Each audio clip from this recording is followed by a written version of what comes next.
ভারত বাংলাদেশের মধ্যেকার রাজনীতি এখন আর কেবল দেশের সীমানায় আটকে নেই।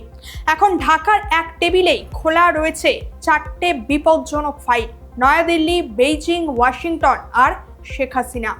তবে 12ই সেপ্টেম্বরের মধ্যে ঠিক কি ঘটতে চলেছে? ভারত, বেইজিং না ওয়াশিংটন? কার শর্তে চলবে তারেক রহমানের নতুন বাংলাদেশ? তিন পরাশক্তির টানাপোড়েনে এখন বাংলাদেশ। তিস্তা প্রকল্প থেকে ব্রিক্স সামিট, বাংলাদেশকে সেন্টারে রেখে দক্ষিণ এশিয়ার এবার শুরু হলো ভারত, চীন, আমেরিকার ক্ষমতার লড়াই। এরই মাঝে শেখ হাসিনার মাস্টারস্ট্রোক ও রয়ের প্রধানের ঢাকায় সফর। নেপথ্যে চলছে কোন ভূ রাজনীতির খেলা? অন্যদিকে সম্প্রতি 24শে জুলাই ঢাকায় বঙ্গভবনের এক দরবারে নীরবে স্বাক্ষরিত হলো একটা পদত্যাগপত্র। পদ ছাড়লেন রাষ্ট্রপতি। কিন্তু কেন হঠাৎ এই পদত্যাগ? কেন হঠাৎ ভারতীয় গোয়েন্দা সংস্থা রয়ের প্রধানের ঢাকায় বৈঠক প্রকাশ্যে আনা হলো? কেনই বা তারেক রহমানকে দিল্লি থেকে দেওয়া হলো ব্রিক্স সামিটের বিশেষ আমন্ত্রণপত্র? বাংলাদেশ কি তিনটে পরাশক্তির সাথে একই সাথে কৌশলগত ভারসাম্য বজায় রাখতে পারবে, নাকি এক শক্তির থেকে সুবিধা নিতে গিয়ে অন্য শক্তির কাছে বিসর্জন দিতে হবে নিজেদের সার্বভৌমত্ব? দক্ষিণ এশিয়ার দাবার বোর্ডে যে বিপজ্জনক খেলাটা শুরু হয়েছে, চলুন আজকে তার প্রতিটা চালের গভীর বিশ্লেষণ করা যাক আজকের এই আলোচনায়। নমস্কার, আপনারা দেখছেন টকেটিভ বাংলা, আপনাদের সঙ্গে আমি বৈশাখী। দেখুন, শুরুতেই যেমনটা বললাম যে 2024-এর ক্ষমতার পট পরিবর্তনের পর 2026-এ এসে বাংলাদেশের রাজনীতি আর কেবল দেশের সীমানাতেই আটকে নেই। ঢাকার এক টেবিলেই খোলা রয়েছে চারটে বিপজ্জনক ফাইল: নয়াদিল্লি, বেইজিং, ওয়াশিংটন আর শেখ হাসিনা। একদিকে চীনের অর্থায়নের তিস্তা প্রকল্প আর পাকিস্তানের মাধ্যমে JF-17 ফাইটার জেটের আলোচনা, যা ভারতের চিকেন স্নেক বা শিলিগুড়ির করিডরকে ফেলেছে চরম ঝুঁকিতে। অন্যদিকে দিল্লির মাটি থেকে শেখ হাসিনার হুঙ্কার এবং ডিসেম্বরেই তার সম্ভাব্য প্রত্যাবর্তনের মাস্টারস্ট্রোক। আবার এরই মাঝে ওয়াশিংটন ছুড়ে দিয়েছে বাণিজ্যিক শুল্কের অদৃশ্য হুমকি বাংলাদেশের কাছে। বিএনপি সূত্রগুলো দাবি করছে, সম্প্রতি ঢাকায় রাষ্ট্রপতির পদ থেকে যিনি পদত্যাগ করলে মে মাসের 9 থেকে 18 তারিখের মধ্যে লন্ডনে চিকিৎসার সময় তাকে গোপনে ভারতে অবস্থানরত শেখ হাসিনার সঙ্গে ফোনে কথা বলতে শোনা যায়। আর সেই ফোনালাপ গোয়েন্দা সংস্থার নজরে আসতেই তাকে পদত্যাগের বার্তা দেওয়া হয়, যদিও তিনি ফোনালাপের কথা অস্বীকার করেছেন। কিন্তু ক্ষমতার শীর্ষস্তরের বিশ্বাসের ফাটলটা ততক্ষণে অনেকটাই গভীর হয়ে গিয়েছে। সংবিধানের 123 অনুচ্ছেদ অনুযায়ী এখন বাংলাদেশের সংসদে নতুন রাষ্ট্রপতি নির্বাচন হবে। সংসদে বিএনপির সংখ্যাগরিষ্ঠতা থাকায় খন্দকার মোশাররফ হোসেন বা আব্দুল মঈন খানের মতো নামগুলো আলোচনায় উঠে আসছে। এর মূল অর্থ হলো 2024-এর পরিবর্তনের পর 2026-এ এসে দেশের সাংবিধানিক কাঠামোর প্রতিটা স্তর এখন নতুন রাজনৈতিক শক্তির নিয়ন্ত্রণে চলে যাচ্ছে। কিন্তু এবার প্রশ্ন হলো, কে বদলাচ্ছে ঢাকাকে? আমরা জানি সাধারণত গোয়েন্দা প্রধানদের সফর হয় অত্যন্ত গোপনে, কিন্তু এবার ভারতের গোয়েন্দা সংস্থা রয়ের প্রধান বাংলাদেশে গিয়ে সেখানকার নিরাপত্তা উপদেষ্টাদের সঙ্গে সরাসরি বৈঠক করলেন এবং তা প্রকাশ্যেও আনা হলো। আর এটা কোনো সাধারণ সৌজন্য সাক্ষাৎ নয়, এটা নয়াদিল্লির একটা সরাসরি ভূ রাজনৈতিক বার্তা। ভারত তার সীমান্ত ও জাতীয় নিরাপত্তার ওপর আসা সম্ভাব্য হুমকির ওপর যে কড়া নজর রাখছে সেটাই এখানে স্পষ্ট করা হয়েছে। একই সাথে সীমান্তে স্মার্ট ফেন্সিং এবং বিএসএফ ও সশস্ত্র বাহিনীর উপস্থিতিও জোরদার করা হচ্ছে। এরপর অন্যদিকে ছবিটা যদি দেখি, সম্প্রতি 29শে জুলাই একটা গাড়ি ঢোকে বাংলাদেশের পররাষ্ট্র মন্ত্রকে। সেই গাড়িতে ছিলেন ভারতের নতুন হাই কমিশনার দীনেশ ত্রিবেদী, আর ভিতরে ছিলেন বাংলাদেশের পররাষ্ট্রমন্ত্রী খলিলুর রহমান। আবার 10ই আগস্ট ঠিক একই কূটনৈতিক গাড়ি গিয়ে থামে সরাসরি প্রধানমন্ত্রীর কার্যালয়ে। সেখানে নতুন প্রধানমন্ত্রী তারেক রহমানের সঙ্গে ভারতের হাই কমিশনারে সাক্ষাৎকার হয়। দেখুন, ভারতের এই নতুন হাই কমিশনার কিন্তু কেবল একজন পেশাদার কূটনৈতিক নয়, তিনি একজন রাজনৈতিক নিয়োগপ্রাপ্ত ব্যক্তিত্ব, যার বাংলা ভাষা ও সংস্কৃতির প্রতি গভীর জ্ঞানও রয়েছে। অন্যদিকে 2024-এর অভিজ্ঞতা দিল্লিকে শিখিয়েছে যে বাংলাদেশের অভ্যন্তরীণ রাজনৈতিক অসন্তোষের গভীরতা বুঝতে তারা ভুল করেছিলেন। তাই এবার কেবল প্রশাসনিক স্তর নয়, সরাসরি রাজনৈতিক যোগাযোগ তৈরির কৌশল নিয়েছে ভারত। এরপর সেখানে বৈঠক শেষে বার্তা দেওয়া হলো, ভারত একটা কন্ডিউসিভ এনভায়রনমেন্ট বা অনুকূল পরিবেশের মাধ্যমে ইতিবাচক, গঠনমূলক ও ভবিষ্যৎমুখী সম্পর্ক চায়। কিন্তু কূটনীতির আসল পরীক্ষা সেখানে হয় যেখানে ভিতরের আসল কথাগুলো থাকে পর্দার আড়ালে, অর্থাৎ আসলে প্রকাশ্যে যা দেখা যায় তার থেকেও বড় কোনো ছবি থাকে আড়ালে। অন্যদিকে এরপর 5ই আগস্ট দেখা গেল দিল্লির ফরেনার্স রিপোর্টার্স ক্লাব জুম কলে যুক্ত হলেন শেখ হাসিনা, সাথে তার ছেলে সজীব ওয়াজেদ জয়। দিনটা ছিল তার ক্ষমতাচ্যুতির দ্বিতীয় বার্ষিকী।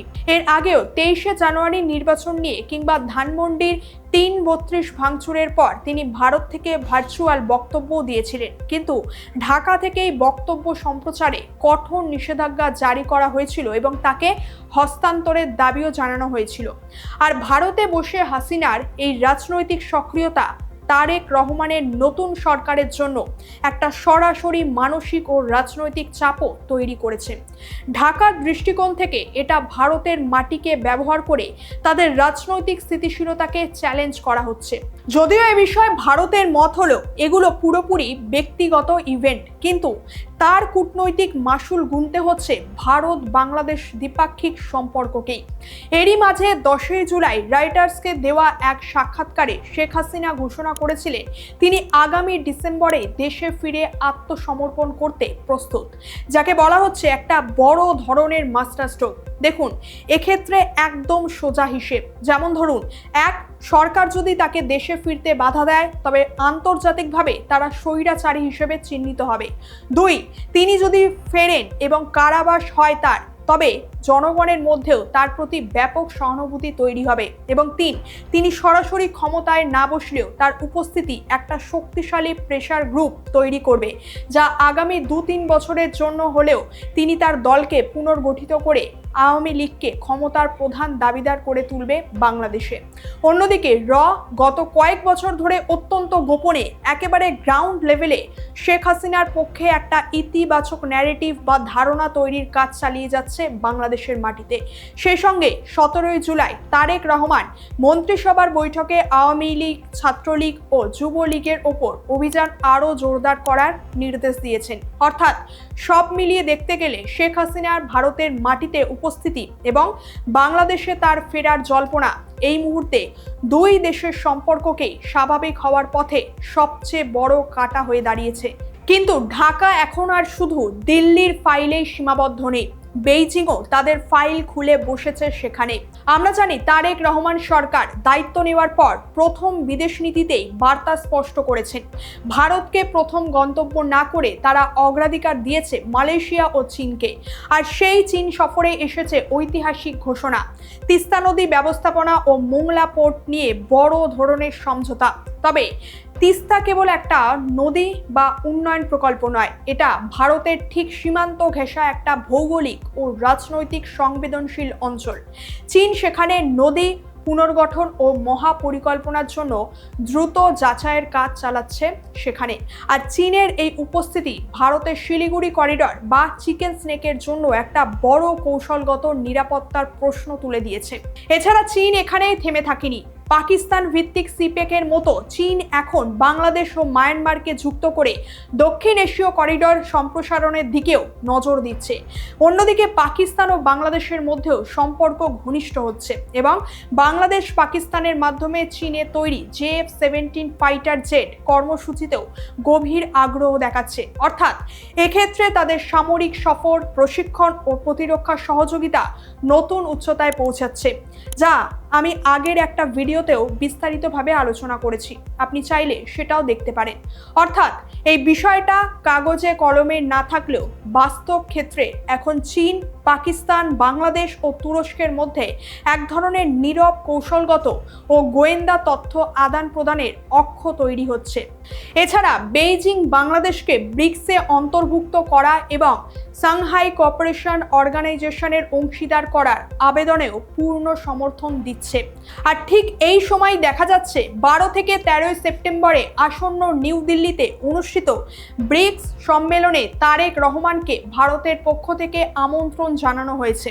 অনেকে বলছেন এটা তারেক রহমানকে সরাসরি সদস্য হিসেবে আমন্ত্রণ করা হয়েছে, তবে ঢাকার পক্ষ থেকে বলা হচ্ছে Bangladesh bay of Bengal initiative for multi sectoral technical and economic কোঅপারেশনের বর্তমান চেয়ারম্যান হওয়ার কারণে এই আউটরিচ অনুষ্ঠানে তাদেরকে আমন্ত্রণ জানানো হয়েছে। তবে ব্যাখ্যা যাই হোক, আন্তর্জাতিক রাজনীতিতে আমন্ত্রণের এক বিশেষ ভাষাও থাকে, আর ভারত এর মাধ্যমে বার্তা দিচ্ছে যে আমরা ভবিষ্যতের কথা ভেবে সম্পর্কের নতুন অপশনও তৈরি করতে একেবারেই প্রস্তুত।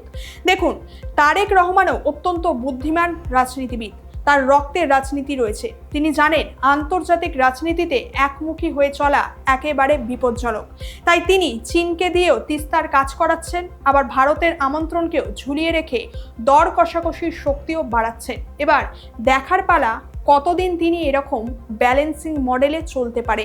অন্যদিকে 12 সেপ্টেম্বর আসার আগে হাই কমিশনার দীনেশ ত্রিবেদী বিশেষ বিমানে দিল্লি পৌঁছেছেন নরেন্দ্র মোদীর সঙ্গে বৈঠক করতে। ভারতের এই শীর্ষ কূটনৈতিক তৎপরতা দেখে বলাই যায় যে দক্ষিণ এশিয়ায় দিল্লির রাজনৈতিক দাবার চাল এখন চরম উত্তেজনাকর মোড়ে গিয়ে দাঁড়িয়ে আছে। কিন্তু এই দাবার বোর্ডে চতুর্থ চালটা চালছে ওয়াশিংটন। বিভিন্ন রাজনৈতিক বিশ্লেষকদের মতে 2024-এর 5ই আগস্টের কোটা আন্দোলনকে ঘিরে শেখ হাসিনার পতনের পিছনে মার্কিন গোয়েন্দা সংস্থা CIA এর পরোক্ষ বা প্রত্যক্ষ ভূমিকা ছিল। পরবর্তীতে ইউনূসের নেতৃত্বাধীন অন্তর্বর্তীকালীন সরকার এবং বর্তমান পরিবর্তিত রাজনৈতিক বিন্যাসে আমেরিকার প্রভাব দেখা যায়। শেখ হাসিনার আমলেও বাংলাদেশের টেক্সটাইল শিল্প ও অর্থনৈতিক প্রবৃদ্ধির যে জোয়ার ছিল, তবে বর্তমান প্রশাসনে আমলাদের ওপর অতি নির্ভরশীলতা ও তারেক রহমানের দলীয় প্রভাবে সেই অর্থনৈতিক গতিও কিছুটা থিতিয়ে পড়েছে এবং সাধারণ মানুষের মধ্যে তা চরম অসন্তোষের কারণও হয়ে দাঁড়িয়েছে। আর আমেরিকা এখনও বাংলাদেশের ওপর নিজেদের কৌশলগত ও বাণিজ্যিক প্রভাব বজায় রাখতে চাইছে। সম্প্রতি বাংলাদেশ ও আমেরিকার মধ্যে যে অর্থনৈতিক কাঠামো বা বাণিজ্যিক আলোচনা চলছে তার কিছু শর্ত লক্ষ্য করার মতো। বিশেষ করে নন মার্কেট ইকোনমি বা বাজার ভিত্তিক নয় এমন কোনো দেশের সাথে, যেমন চীন বা রাশিয়া, এক্ষেত্রে বাংলাদেশ যদি কোনো অগ্রাধিকারমূলক বাণিজ্য চুক্তি তথা PTA করে তাদের সঙ্গে, তবে আমেরিকা বাংলাদেশের ওপর থেকে বাণিজ্যিক সুবিধা বা শুল্ক ছাড়ের প্রত্যাহার করে নিতে পারে। অর্থাৎ যুক্তরাষ্ট্র ঢাকার সামনে এক অদৃশ্য দেয়াল তুলে দিয়েছে এই মুহূর্তে। মানে তারা যেন বাংলাদেশকে একটা থ্রেট বা হুমকি ছুড়ে দিচ্ছে যে যদি চীনে বেশি ঝুঁকতে চাও তবে মার্কিন বাজার হারানোর জন্য প্রস্তুত থাকো। সুতরাং ঢাকায় ভারতীয় হাই কমিশনার এবং মার্কিন রাষ্ট্রদূতের ঘন ঘন এই বৈঠক প্রমাণ করে যে অতীতে বাংলাদেশে আমেরিকা ও ভারতের নীতি ভিন্ন থাকলেও চীনের এই বিশাল উত্থান দেখে এখন ওয়াশিংটন ও দিল্লি এক টেবিলে বসেই নিজেদের অবস্থান পুনরুদ্ধারের কাজ করছে। তাহলে পুরো ছবিটা এক জায়গায় আনলে আমরা কি দেখতে পাচ্ছি? একটা টেবিলেই 4টে ফাইল খোলা রয়েছে, তা হলো ইন্ডিয়া, চায়না, USA এবং হাসিনা। আর বাংলাদেশের নতুন ক্ষমতা কেন্দ্র তারেক রহমানের সরকার এখন একটা জটিল ত্রিভুজীয় ভারসাম্যের বা ব্যালেন্সিং স্ট্র্যাটেজি নিয়েও রাজনীতি করছে। যেমন এক্ষেত্রে চীনের কাছ থেকে বাংলাদেশ পাচ্ছে অবকাঠামো, মোংলা পোর্ট বন্দর, তিস্তা প্রকল্প, প্রতিরক্ষা এবং JF-17 যুদ্ধ বিমান। যেমন এক্ষেত্রে চীনের কাছ থেকে বাংলাদেশ পাচ্ছে অবকাঠামো, মোংলা পোর্ট, তিস্তা প্রকল্প, প্রতিরক্ষা এবং JF-17 যুদ্ধ বিমান। আমেরিকার কাছ থেকে পাচ্ছে বিশ্ববাজার, অর্থনৈতিক সুযোগ সুবিধা, তবে সাথে করার রাজনৈতিক ও ভূ রাজনৈতিক শর্ত। আর ভারতের থেকে বাংলাদেশ পাচ্ছে 4000 কিলোমিটারের ভৌগোলিক বাস্তবতা, নদী, বিদ্যুৎ, নিরাপত্তা ও সীমান্ত, যাকে এড়িয়ে যাওয়া বাংলাদেশের পক্ষেও এখন প্রায় অসম্ভব। আর এই 3 শক্তির মাঝে ঝুলে আছেন শেখ হাসিনা এবং তার সম্ভাব্য প্রত্যাবর্তন। দেখুন, বাংলাদেশের বর্তমান রাজনীতি কোনো একক দেশের পক্ষে যাওয়ার রাজনীতি নয়।